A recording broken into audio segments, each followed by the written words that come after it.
Live on the Newsline, KCLU News Director Lance Orozco with the very latest on the fire. And what are the winds like this morning, Lance? I know that was a real issue yesterday afternoon and last night.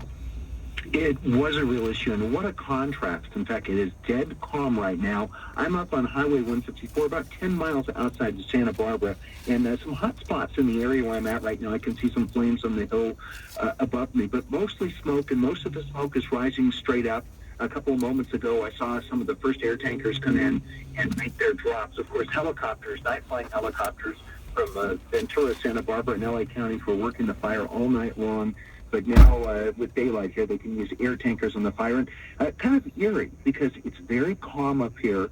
I can hear the clank, clank, clank of bulldozers off in the distance and air tankers and helicopters coming over. But they're very quiet because there's no traffic up here. And the other thing that's eerie, you know, the song, it's beginning to feel a lot like Christmas. You look outside here, and it feels like it's snowing because of the ash. There's a lot of ash kind of floating down right now, and it feels almost like snow. But the good news is that, again, the wind is easing off, and the wind was really what pushed the fire last night. And firefighters yesterday really in a very defensive stand. I mean, what they were focusing on was getting people out of the area safely and trying to protect homes. And so far, it looks like they've done a good job of doing both.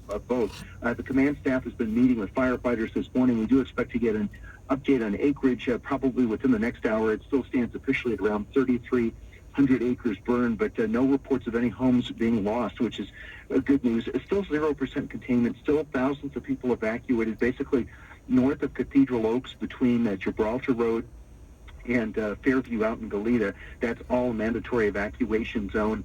But for people in the Santa Barbara area, basically, you're seeing it almost looks like fog. If you look up towards San Marcos Pass, smoke and really not a lot of flame visible at this point, which is good news. And firefighters are going from the defensive last night. They're hoping to take the offense right now. And then, of course, the other twist here is the rain that's on the way. Now, the fire really flared up in some areas last night, especially in Painted Cave, and that's where our KCLU's John Palmentary was reporting last night.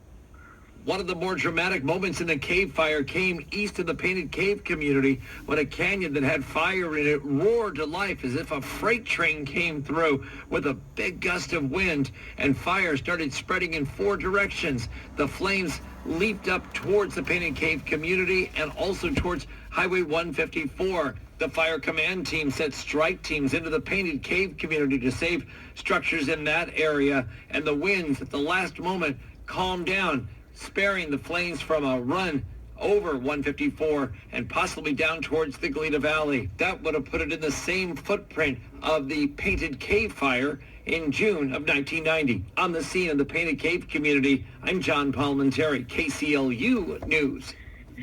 And that's one of the things that John and I were talking about last night, because John and I both covered that fire in 1990.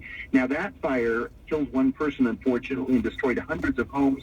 But again, quite a different contrast here. The wind, powerful last night, but not nearly as strong as what we saw back in 1990 with the Painted Cave fire.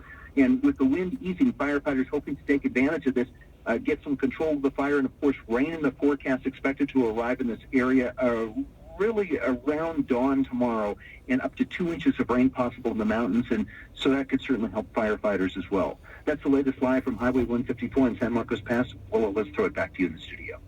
Lance, you mentioned that the evacuation orders do remain in place. Of course, the holidays are here, Thanksgiving on Thursday.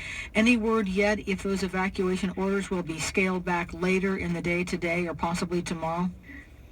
That's one of the things that firefighters have been discussing in their briefing this morning, trying to figure that out.